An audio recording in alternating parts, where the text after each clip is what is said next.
You're the problem. Zara's voice echoed through the packed auditorium, piercing the tense silence that hung thick in the air. Her finger pointed directly at Harrison Blake, the billionaire CEO who had humiliated countless others with his ruthless tactics. The room froze. All eyes were on Zara, the only data analyst who dared to speak truth to power. In an instant, she became the voice for everyone who had ever suffered in silence under his oppressive rule. The tension was palpable, and yet she stood unwavering, her calm defiance shaking the very foundation of Blake Industries. Harrison's reaction was swift, but not what anyone expected. The cold mask he wore cracked for only a moment before he regained control, his gaze sharp and calculating. This moment would change everything. Zara's courage would ignite a battle that would alter the course of Blake Industries forever. Stay tuned, because what happens next will leave you speechless. If you're ready for the unexpected, hit that subscribe button and share where you're watching from. The auditorium at Blake Industries hummed with the low murmur of anticipation, like a storm cloud gathering force before the first crack of thunder. Rows of employees filled the vast space, their faces illuminated by the harsh glow of overhead projectors, ties straightened and notebooks clutched like shields. It was the quarterly summary meeting, a ritual that could make or break careers in this gleaming corporate empire. But today, the air was thicker than usual, laced with the acrid scent of failure. The company's flagship strategic project, a multi-million-dollar initiative to expand into emerging markets, had crumbled under unforeseen delays and miscalculations. Whispers rippled through the crowd. Heads would roll. Harrison Blake stood at the podium like a general surveying a battlefield after a defeat. At 35, he had built Blake Industries into a billion-dollar juggernaut through sheer force of will, his reputation a double-edged sword, a genius strategist who could spot opportunities in chaos, but a leader who wielded words like weapons. His presence commanded silence as he scanned the room, his jaw set in a line of controlled fury. "Ladies and gentlemen," he began, his voice smooth but edged with venom, "we gather here not to celebrate mediocrity, but to confront it head-on." The projector flickered to life, displaying charts of red arrows plunging downward. Harrison's gaze locked onto the young project manager, Alex Reed, a white 20-something with a promising resume, but now the unfortunate scapegoat. Alex shifted in his seat, his notes trembling in his hands. Harrison leaned into the microphone. "Alex, would you care to explain how your team managed to squander 6 months and $20 million on a project that was supposed to be foolproof?" The question wasn't an invitation, it was a trap.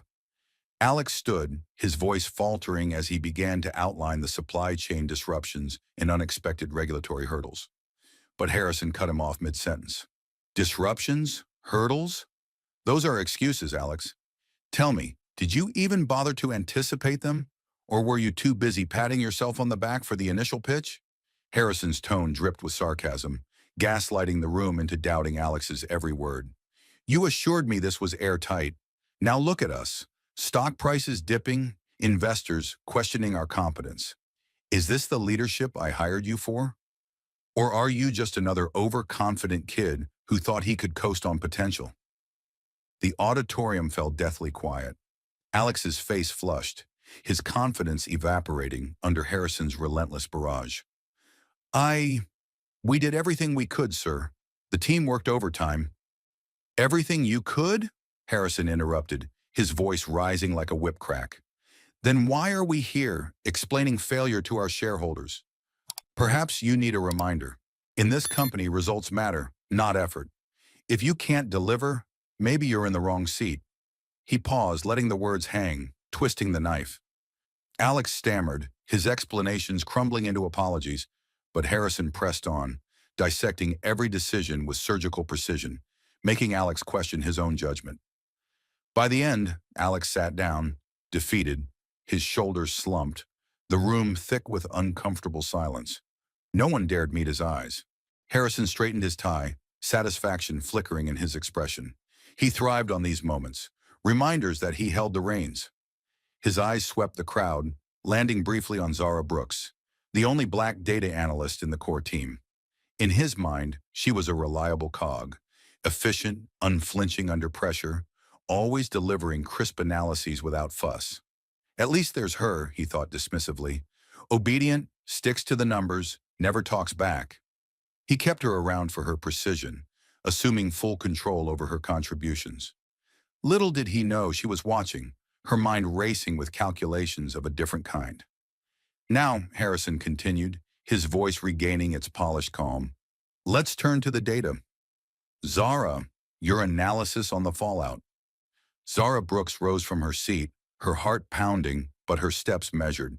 At 28, she had clawed her way into this role through late nights and unyielding determination, analyzing trends that kept the company afloat. But today, she carried more than spreadsheets. As she approached the podium, projector remote in hand, the weight of the room's gaze pressed on her. She clicked to her first slide, standard metrics on the project's losses. But then, without warning, she advanced to an unapproved chart, one she had prepared in secret. Ladies and gentlemen, Zara said, her voice steady and clear, cutting through the residual tension like a blade. The numbers don't lie. We've lost 20 million, yes, but let's examine why. The screen shifted to a new graph. Performance under manipulative pressure. Gas echoed faintly as data points illustrated a stark 40% productivity drop during Harrison's direct interventions. Meetings where his feedback turned into interrogations, emails laced with veiled threats, decisions overridden without discussion. Zara's eyes met Harrison's across the room, unflinching. This isn't about one failed project or one team's shortcomings. It's systemic. Employee output plummets when leadership fosters fear over focus. Innovation dies in an environment where questions are punished and blame is weaponized. She paused, letting the implications sink in. Whispers stirred, employees exchanging glances, some nodding subtly. For years, they had endured Harrison's reign, their voices stifled, careers hanging by threads. Zara, in this moment, became their unspoken proxy, the one who dared articulate the collective pain. Harrison's face hardened, his fists clenching at his sides. "Ms. Brooks," he interjected, his tone icy, "stick to the assigned data." But Zara pressed on, her resolve unbreakable. The data shows inefficiency stems not from employee competence, but from a toxic work environment. Mr. Blake, you are the problem. The auditorium erupted into stunned silence, then a low buzz of shock. Harrison's shock twisted into fury, his mind reeling from the audacity. No one had ever challenged him like this, publicly, with evidence that pierced his armor. Zara stood tall, her presentation ending with a final slide, a call for cultural reform. Employees shifted, some hiding smiles, others wide-eyed in disbelief. She had planted a seed of rebellion, voicing what they all felt but feared to say. As the meeting adjourned in chaos, Harrison stormed off stage, his thoughts a whirlwind. This wasn't just insubordination, it was a direct hit to his empire. Zara, meanwhile, gathered her notes, feeling the adrenaline fade into quiet determination. Whispers followed her out. Did she really say that? Finally, someone did. The air had shifted. Blake Industries would never be the same. In the days that followed, the incident rippled through the halls, employees exchanging stories of past humiliations, wondering if change was possible. Harrison, seething in his office, plotted his response. Zara Brooks had dared to talk back, and he would make sure she regretted it. Or so he thought. But deep down, a sliver of doubt crept in. What if she was right? The echo of Zara's words lingered in the corridors of Blake Industries, like a ghost refusing to fade. You are the problem. By the time the auditorium doors swung shut behind the last departing employee, the phrase had already morphed into legend, whispered in break rooms, texted in frantic group chats, dissected over hurried lunches.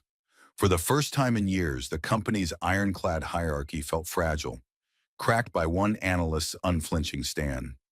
Employees who had long suffered Harrison's barbs exchanged knowing glances, a spark of hope igniting in their eyes. Zara Brooks had spoken for them all, the unsaid grievances of overworked teams, silenced voices, and shattered confidences finally given form. But in the executive suite on the top floor, Harrison Blake paced like a caged predator, his office a fortress of glass and steel overlooking the city skyline. The humiliation burned in his chest, a fire he hadn't felt since his father's stern lectures in the family boardroom decades ago. How dare she? Zara, whom he had pegged as reliable but unremarkable, a data cruncher who stayed in her lane, had turned the quarterly meeting into her personal arena. Her charts weren't just numbers. They were accusations. Arrows aimed straight at his throne. He slammed his fist on the mahogany desk, rattling the crystal paperweight. Obedient, he muttered to himself, replaying his earlier thought. But she wasn't. She was a threat, and threats needed to be neutralized. Yet beneath the rage, a twisted curiosity stirred. What if he could turn this rebellion to his advantage? Crush her publicly, prove her theory absurd, and restore order with a flourish. By mid-afternoon, Harrison's secretary buzzed Zara's extension. "Mr. Blake requests your presence, immediately." Zara paused at her desk, her fingers hovering over the keyboard, where she was already compiling follow-up data on employee morale.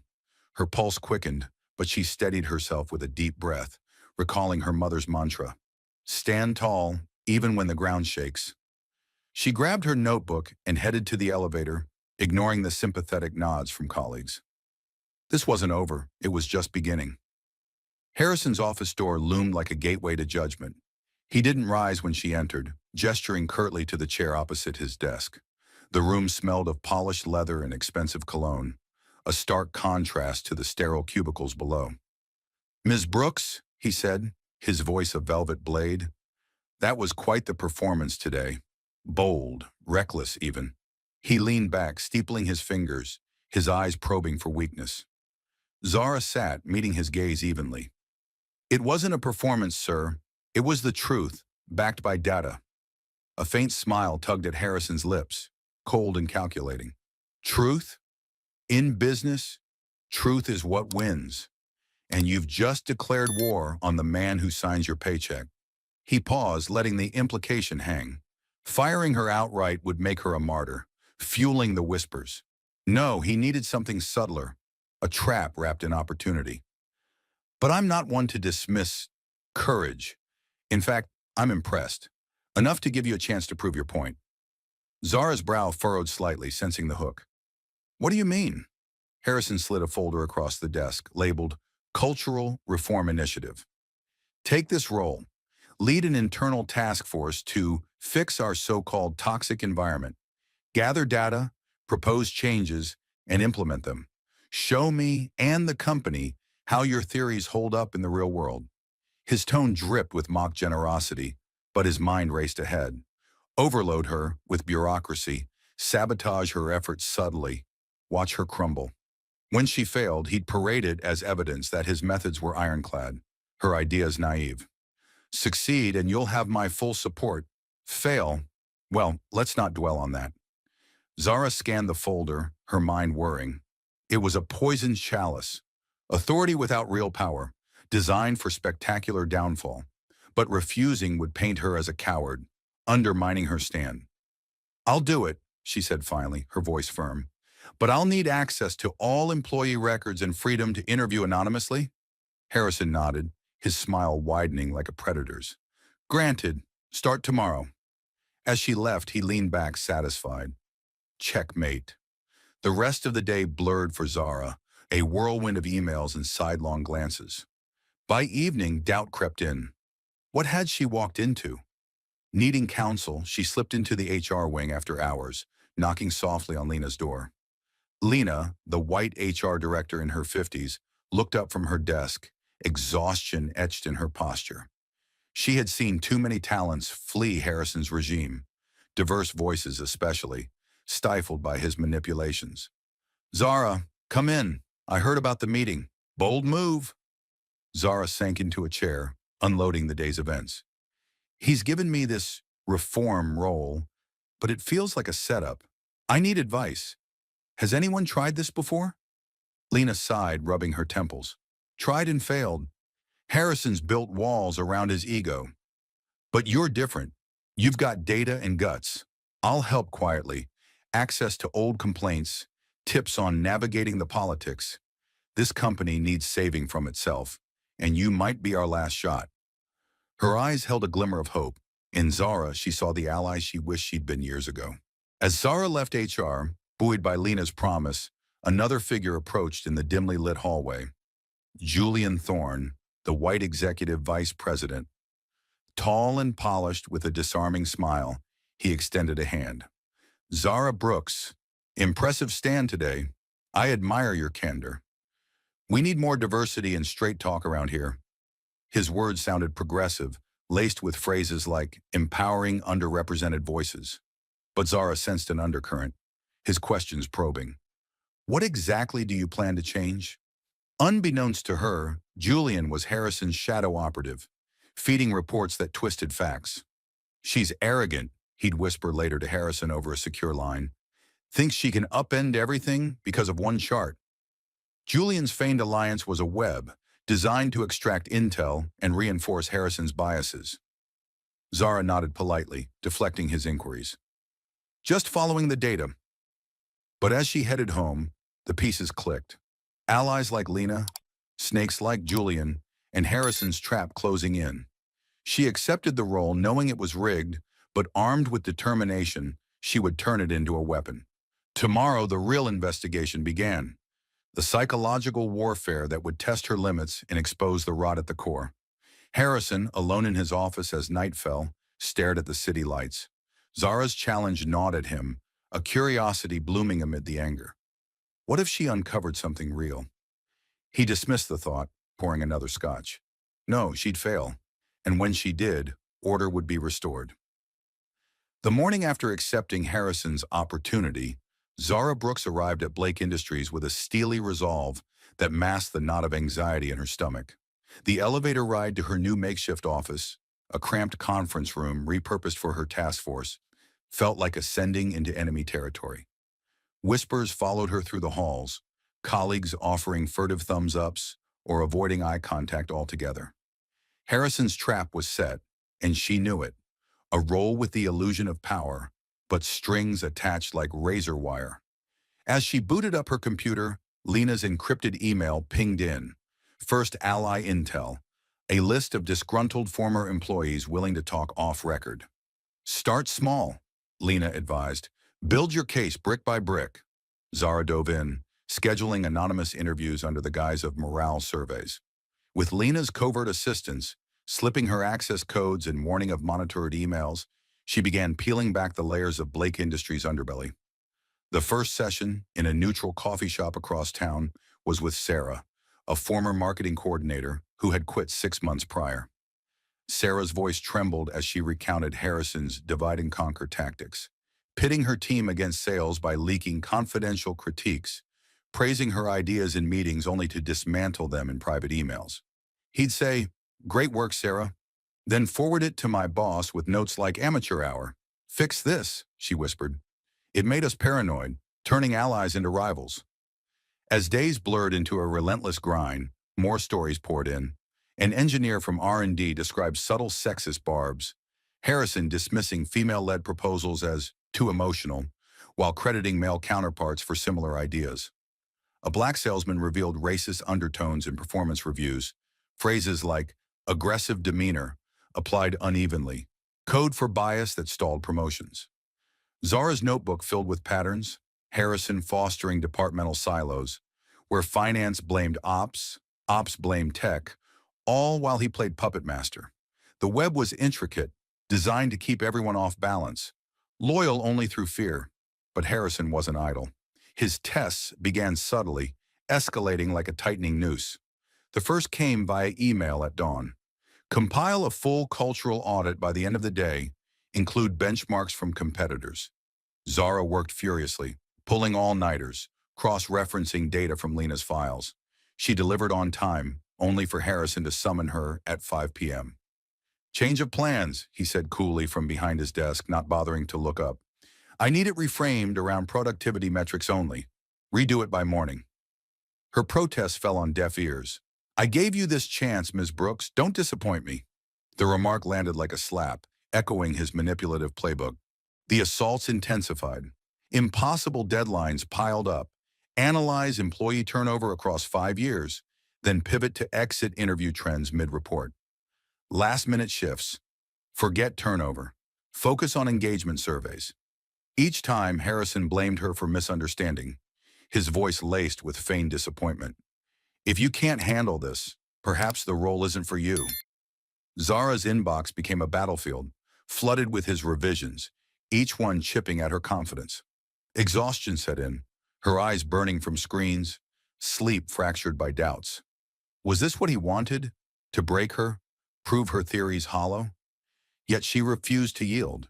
Systematically, she documented everything. Timestamps on emails, transcripts of meetings recorded discreetly with Lena's app. In their one-on-ones, she turned the tables with calm precision. "Mr. Blake," she'd say, sliding a printout across the desk, "your request changed 3 times today. Data shows such volatility reduces output by 25%. Is that the environment we're reforming?" Harrison's responses grew sharper, his composure cracking. "Watch your tone," he'd snap, but his eyes betrayed unease. She was mirroring his tactics back at him, unflappable where others crumbled. One grueling evening, alone in her office as rain lashed the windows, Zara hit a wall. Staring at yet another rewritten report, tears of frustration welled. She thought of her mother, long gone but ever present in memory. "Never let anyone define your worth, Zara. You carry your own light." The words ignited a fire. She stood, pacing, recalling the anonymous voices, the pain in Sarah's story, the resignation in the engineer's tone. This wasn't just about her. It was for them, for the silence many she had unwittingly represented in that auditorium.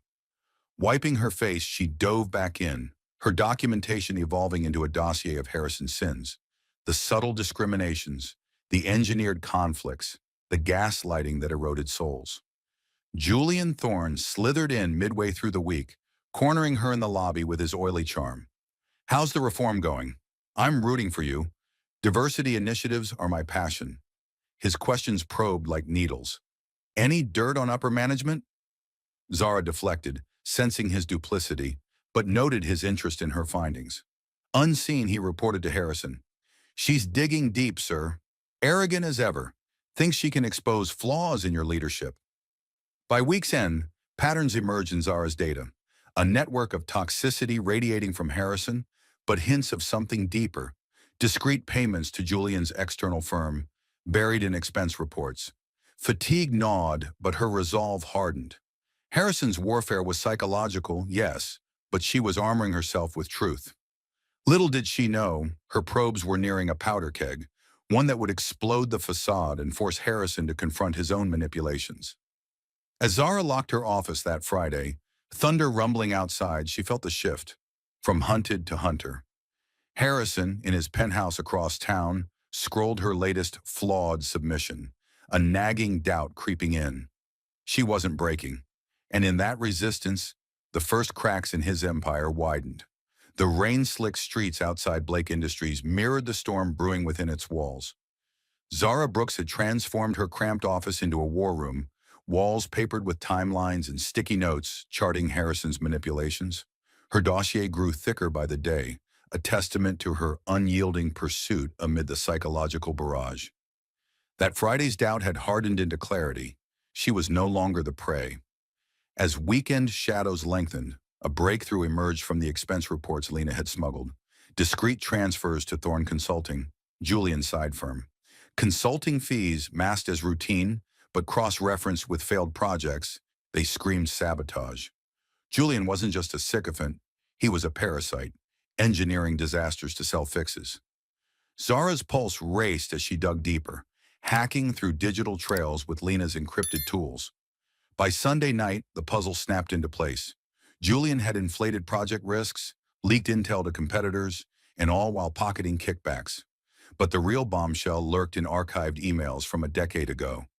Harrison's father, the company founder, had personally onboarded Thorne Consulting during a turbulent expansion. A trusted advisor, the old man had called Julian in one memo. Zara pieced it together. Julian had latched onto young Harrison's insecurities, the pressure to eclipse his father's legacy, the fear of seeming weak. Over the years, Julian fed those demons, whispering validations of Harrison's harsh style while subtly steering him toward isolation. Harrison's prejudices? Julian amplified them, turning them into blind spots ripe for exploitation. The truth hit Zara like a gut punch. This wasn't mere corporate greed. It was a long con, with Harrison as the unwitting marionette. Her hands shook as she compiled two reports, one exposing Julian's financial schemes, the other a psychological profile dissecting how Julian weaponized Harrison's flaws, his authoritarianism, his disdain for soft leadership, to keep him pliable. "He's turned your strengths into shackles," she murmured to the empty room. Confrontation was inevitable, but timing was key. Monday morning, she requested a private meeting, framing it as a progress update. Harrison agreed, curiosity overriding caution. The executive floor felt oppressively silent as Zara entered Harrison's office, the city skyline a brooding backdrop through the floor-to-ceiling windows. He sat enthroned behind his desk, exuding control, but his eyes held a flicker of the unease from her last rebuttal. "Ms. Brooks," he greeted, voice laced with sarcasm, "come to concede defeat? Your audits are enlightening, but hardly revolutionary." Zara placed the folders before him, her tone even but unyielding. "This isn't about audits anymore, Mr. Blake. It's about survival, yours and the company's." She opened the first report, charts and receipts spilling forth like accusations. "Julian Thorne isn't your ally. He's been sabotaging projects, deliberate delays, leaked data, to funnel business to his consulting firm. These transfers? Bribes in disguise. He's cost us millions while lining his pockets." Harrison's face tightened, flipping through pages with mounting disbelief. "Impossible. Julian's been with us since my father's time. He's loyal." But doubt crept in, his fingers pausing on a damning email chain where Julian advised against viable strategies, only to bill for crisis management later. Zara slid the second report forward, her voice steady amid the rising tension. "Loyal or parasitic? Look closer. Your father hired him, yes, but Julian saw an opening. He exploited your drive to surpass the old man, feeding your insecurities.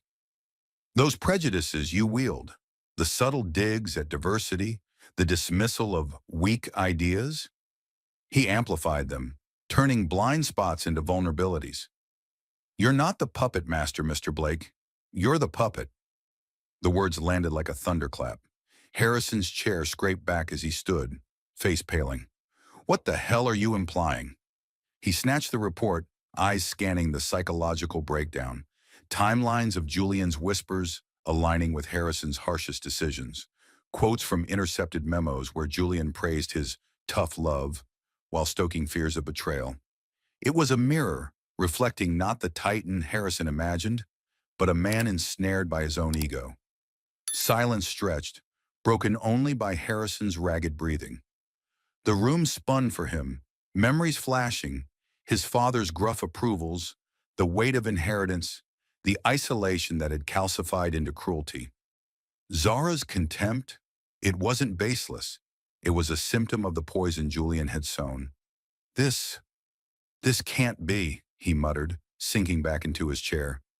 But the evidence was irrefutable, a cascade of betrayals that pierced his armor.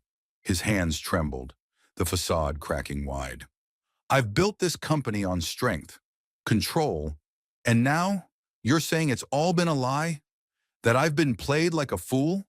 Zara watched, her resolve softening with a pang of unexpected empathy. "Not a lie, sir. A weakness.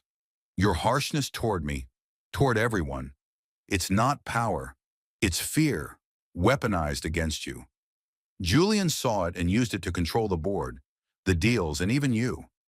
You've betrayed your father's legacy not by failing, but by becoming the very tyrant he warned against." Harrison's world was shattered. Pride, his lifelong shield, dissolved into shards of shame. He buried his face in his hands, his shoulders heaving. "God, what have I done?" The man who had humiliated countless employees now faced his own reckoning. The gaslighting, the divisions, the lost talents, all boomeranging back. Zara wasn't the enemy. She was the mirror he'd avoided. For the first time, he looked at her, not with disdain, but with raw respect, mingled with humiliation. You saw this. Why tell me? You could have gone public, destroyed me." "Because destruction isn't reform," Zara replied quietly. and because I believe in second chances when they're earned. The admission hung heavy, a pivot in the air. Harrison lifted his head, eyes reddened but clearer. Then help me fix it. The words were a plea, the first crack in his isolation. Zara nodded, the alliance forming tentatively. But Julian's shadow loomed. They couldn't expose him yet, not without disarming his tools first. As Zara left, the rain easing outside, Harrison stared at the reports, the ultimate shock settling into determination. The puppet strings were cut. Now redemption beckoned. The city skyline outside Harrison's office had darkened into twilight, the rain now a gentle patter against the glass, as if the world itself exhaled after the storm of revelations. Harrison Blake sat slumped in his chair, the reports scattered like fallen leaves, his empire's illusions stripped bare. Zara Brooks stood across from him, the weight of the moment pressing on her chest. She had come to expose truths, not to witness a man's unraveling. Yet here he was, the unyielding CEO, reduced to vulnerability. "Then help me fix it," he repeated, his voice cracking like brittle ice. It wasn't a command, it was a surrender, the first honest plea she'd heard from him. Zara hesitated, her mind racing through the risks. Trusting him could be another trap, but the raw pain in his eyes, the shame of realizing he'd been Julian's tool, felt genuine. "We don't expose Julian yet," she said finally, her tone measured. "That would alert him, give him time to cover tracks. Instead, we dismantle his real weapon, the fear you've cultivated, create something untouchable, a space where people thrive without interference." Harrison nodded slowly, absorbing her words. "What should we do?" The question hung between them, humble and uncharacteristic, marking the dawn of an uneasy alliance. They mapped it out that night, huddled over coffee in his office, the city lights twinkling like distant stars. No grand exposé. Subtlety was key. Zara proposed the Lighthouse Project, a pilot team drawn from across departments, shielded from Harrison's oversight, focused on a stalled innovation initiative. Full transparency, open forums, anonymous feedback loops, empowerment without micromanagement. It would be Harrison's public atonement, a beacon proving that collaboration outshone control. "You'll announce it company-wide," Zara insisted. "Admit the old ways failed. Show them you're changing." Harrison winced at the vulnerability required, but agreed. If this works, it could rewrite everything. For the first time, he listened without interrupting, his usual defensiveness giving way to quiet absorption. As they worked, he shared fragments of his past, his mother's gentle insistence on compassion, buried under his father's relentless drive for dominance. She'd say, "Success without heart is hollow." I forgot that, chasing his shadow. Zara, still guarded, offered a sliver of her own story. Her mother's battles against systemic barriers, teaching her that real strength lay in lifting others. The exchange wasn't romantic. It was raw, a bridge built on shared scars, forging a connection rooted in mutual redemption rather than impulse. The announcement came Monday in an all-hands email that stunned the company. Harrison's message was uncharacteristically candid. "Blake Industries has thrived on results, but at a cost to our people. Effective immediately, we're launching the Lighthouse Project, a team free from traditional hierarchies, dedicated to innovation through trust. I'll step back. Zara Brooks will lead." Whispers turned to buzz. Employees applied in droves, drawn by the promise of autonomy. Zara assembled a diverse group, engineers, marketers, even the humiliated Alex Reed from the quarterly fiasco. "No fear here," she told them in their first meeting, a sunlit conference room far from Harrison's domain. "Your ideas matter. We succeed together." As weeks unfolded, the Lighthouse Project blossomed into a revelation. Brainstorm sessions crackled with energy, ideas flowing without the shadow of blame. Productivity soared. A prototype for the stalled expansion emerged, refined through collective input. Harrison observed from afar, resisting the urge to intervene, his daily check-ins with Zara evolving into lessons in restraint. "How do you do it?" he asked one evening as they reviewed progress reports. "Trust them without controlling?" "By remembering they're people, not pieces," Zara replied. "Apologize when you're wrong. Listen first." Harrison practiced haltingly, sending personal notes to past victims like Alex. I was out of line. Your work has value. The responses trickled in. Forgiveness, wariness, but also gratitude. He learned to apologize publicly in town halls, admitting flaws that once would have been unthinkable. Zara watched his sincerity grow, her caution thawing into respect. Their late-night debriefs deepened the bond, a partnership forged in forgiveness, where Harrison's guarded confessions met Zara's quiet guidance.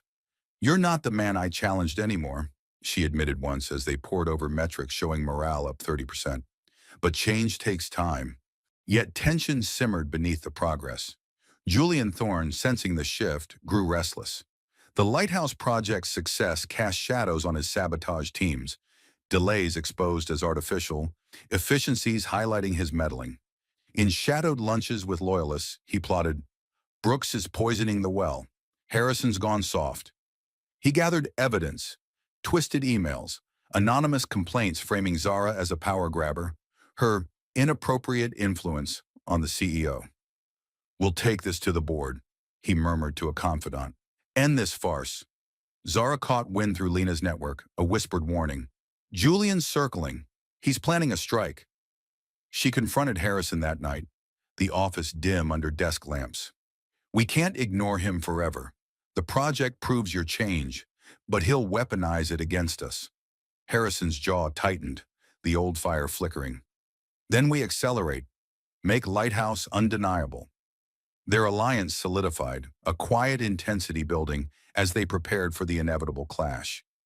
Zara felt the pull, a deep, unspoken connection, born not of romance but shared purpose, healing wounds neither had anticipated. As the project hit milestones, Blake Industries hummed with renewed energy, employees whispering of real change. But Julian's storm gathered, ready to unleash in the boardroom. Harrison, for the first time, faced it not alone, but with a partner who had seen his darkness and chosen to light the way. The boardroom at Blake Industries loomed like a coliseum, its polished oak table a battleground where fortunes were forged and shattered. Weeks had passed since Harrison Blake and Zara Brooks sealed their alliance over late-night strategy sessions. The Lighthouse Project was now a thriving beacon amid the company's shadows. Its success rippled outward, teams collaborating freely, ideas blooming without fear, morale metrics climbing like vines reclaiming a ruined wall. Harrison had evolved, his apologies turning into actions, town halls where he listened, reforms that empowered rather than ensnared. Zara, leading with quiet authority, felt the weight of their partnership deepen, a bond of shared purpose that transcended titles. But Julian Thorne's whispers had coalesced into a venomous strike, his evidence dossier ready to unleash chaos. The emergency board meeting convened on a crisp autumn morning, summoned under the guise of strategic review. Harrison entered first, his stride purposeful, Zara at his side in silent solidarity. The room filled with the board's 9 members, seasoned executives in tailored suits, their expressions a mix of curiosity and skepticism. Julian sat at the far end, a serpent coiled, his dossier concealed, but his smirk betraying anticipation. "Gentlemen, Ms. Brooks," he began once seated, his voice oily and assured, "we've gathered to address irregularities in our leadership structure." Harrison nodded curtly, masking the storm within. He knew Julian's play. Lena's warning had come just in time. Fabricated emails twisting Zara's influence into scandal. Anonymous complaints painting her as a usurper. "Proceed," Harrison said, his tone neutral, buying time. Julian rose, projector humming to life with slides of concerns. "The Lighthouse Project is a facade," he declared, voice dripping with feigned regret. "Ms. Brooks has overstepped, luring talent from core teams, bypassing protocols. Worse, her close relationship with Mr. Blake suggests undue influence. Is this reform or manipulation? We've seen morale dips in unaffected departments, whispers of favoritism. This partnership risks our reputation. Investors are murmuring about conflicts of interest." He flashed doctored charts, plummeting productivity in Julian's sabotage sectors, emails proving Zara's demands for resources.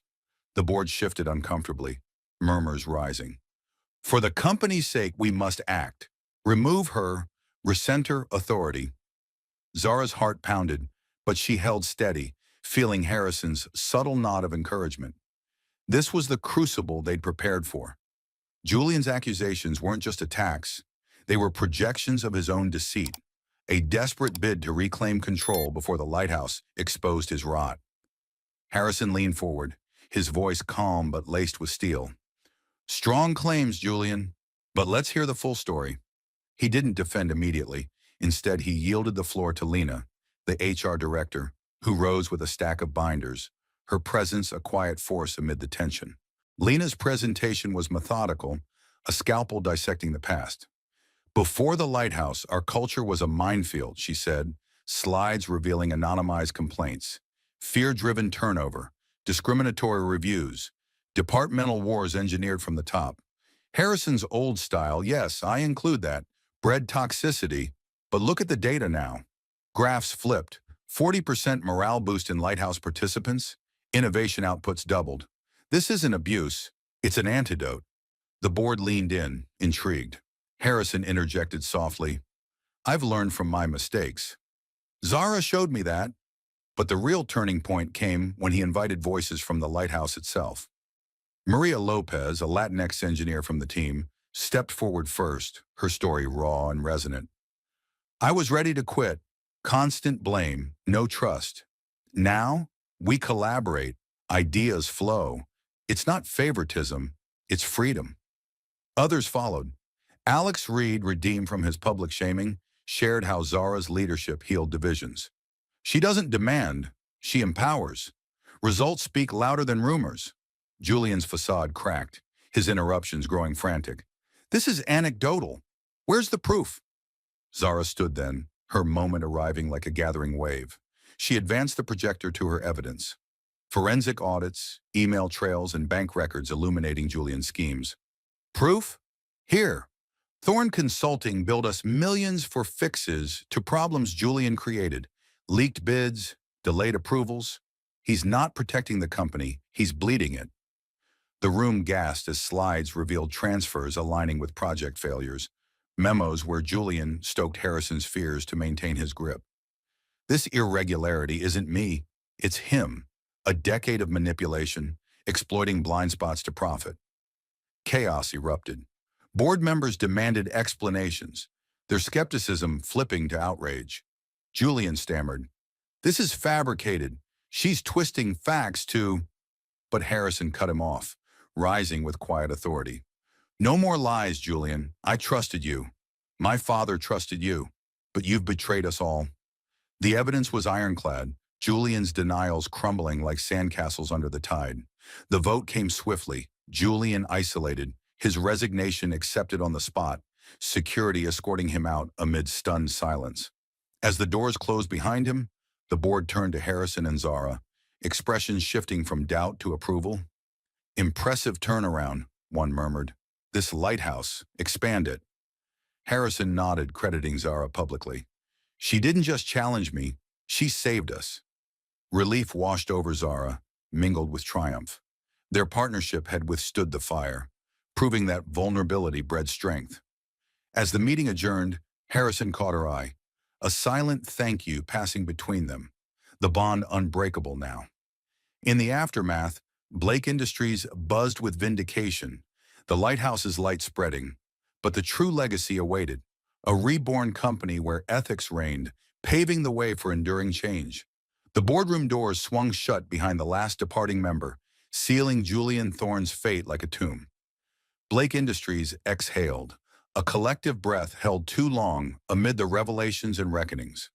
Harrison Blake stood at the window, the city sprawled below like a conquered realm, but victory tasted bittersweet. Zara Brooks lingered by the table, gathering her notes, the adrenaline of the confrontation ebbing into quiet triumph. "We did it," she said softly, breaking the silence. Harrison turned, his expression a mosaic of relief and resolve. "No, you did. But this isn't the end. It's the beginning of what we rebuild." In the weeks that followed, Blake Industries underwent a metamorphosis, shedding its toxic skin like a serpent reborn. Harrison wasted no time. channeling the board's approval into sweeping reforms. He established the Ethics and Culture Council, a body co-led by Zara and Lena, empowered to enforce transparency and equity. No more silos or subtle discriminations. Anonymous reporting channels opened floods of feedback, policies rewritten to prioritize mental health and inclusion. The Lighthouse Project expanded company-wide, its principles, trust, collaboration, empowerment, becoming the new creed. Teams once fractured, now fused, innovation surging as employees like Maria Lopez and Alex Reed led workshops, sharing stories that healed old wounds. Harrison immersed himself in the change, a man unlearning decades of armor. He attended council meetings not as an overseer, but a participant, listening to critiques of his past with gritted teeth, offering apologies that evolved from scripted to sincere. "I was blind," he admitted in one session, facing a room of wary faces. "But blindness ends today." Zara watched his growth, her role shifting from challenger to collaborator, guiding the council with data-driven compassion. She implemented diversity audits, ensuring voices like hers, long marginalized, shaped the future. Lena, her steadfast ally, beamed as turnover plummeted, replaced by a wave of applications from talents eager for a workplace that valued humanity over hierarchy. Months blurred into a tapestry of progress. Blake Industries' stock rebounded, not just from purge sabotage, but from genuine vitality. Headlines praised the turnaround, from toxic titan to model employer. Internally, the air lightened. Laughter in hallways, ideas exchanged freely, a sense of ownership replacing fear. Zara's vision took root in community outreach extensions of the Lighthouse, partnering with local nonprofits to mentor underrepresented youth, echoing her own struggles and triumphs. The pinnacle arrived on a golden evening in spring at the annual Corporate Excellence Awards in the city's Grand Convention Hall. Blake Industries was nominated for Best Workplace Environment, a category Harrison once scoffed at as fluff. The auditorium thrummed with industry elites, spotlights dancing like fireflies. Zara sat beside Harrison and Lena, the council's efforts culminating here. When the announcer called their name, applause erupted, a standing ovation that washed over them like a tide. Harrison accepted the award, the crystal trophy gleaming in his hands. "This isn't mine," he said into the microphone, his voice steady but laced with emotion. "It's ours, every employee who endured the old ways, every voice that dared speak. To Zara, Brooks, and Lena, who led us through the dark, thank you." The crowd cheered, but Harrison's eyes sought Zara's, a silent acknowledgement of their journey, from adversaries to anchors. After the ceremony, as guests mingled with champagne flutes clinking, Harrison and Zara slipped away, drawn to the adjacent park where cherry blossoms drifted like confetti. The path wound through manicured lawns, the city hum fading into a serene hush. They walked in companionable silence at first, the award tucked under Harrison's arm like a relic of transformation. "I never imagined this," Harrison said finally, pausing by a bench overlooking a tranquil pond. "Months ago, I was a fortress. Walls high, moat deep. Control was my power, or so I thought." His gaze turned inward, reflecting on the man who had wielded fear like a scepter. "But you saw through it, the manipulations, the isolation, my demons. And you stayed, not to conquer, but to help me reclaim what I'd lost, my humanity." Zara stopped, turning to face him under the soft glow of street lamps. The weight of his words hung between them, a bridge spanning the chasm of their shared past. "We all have demons," she replied gently. "Yours were just louder. But change isn't about erasing them. It's about choosing better. You did that. For the company. For yourself." Harrison's voice trembled slightly, vulnerability surfacing like a long-buried spring. "You owe me nothing, Zara, but I owe you everything. Without you, I'd still be that puppet, strings pulled by ego and echoes of my father." He extended his hand, not in dominance or demand, but in quiet respect, a gesture of equality, an invitation to continue the path together. Zara regarded him for a moment, the park's breeze stirring memories, her bold stand in the auditorium, the warfare of audits and accusations, The fragile alliance forged in truce fire. She smiled, a warmth that lit her eyes, and took his hand. It was firm, steady, no grand declaration, no sweeping romance, just two souls aligned in purpose. They resumed walking, hands linked lightly, toward an uncertain but self-defined horizon. Blake Industries thrived in the legacy they built, the council enduring as a watchdog, the lighthouse illuminating paths for generations. Employees like Maria mentored newcomers, Alex innovated without fear, and Lena retired with pride in a healed workplace. Zara and Harrison's partnership evolved quietly, a testament that true change blooms from courage and connection. In the end, it wasn't about empires or accolades, but the quiet revolution of hearts, proving that when one voice dares to speak, it can echo forever, reshaping worlds one step at a time.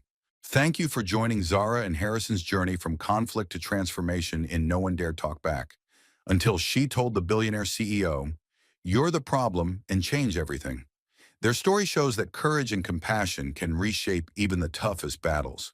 We'd love to hear your thoughts. Share how Zara's stand or Harrison's redemption resonated with you, or tell us about a time you challenged the status quo. Drop your reflections below, let us know where you're tuning in from, and what this story sparked for you. Thank you for being here. Stay tuned for more stories that inspire and ignite. See you soon.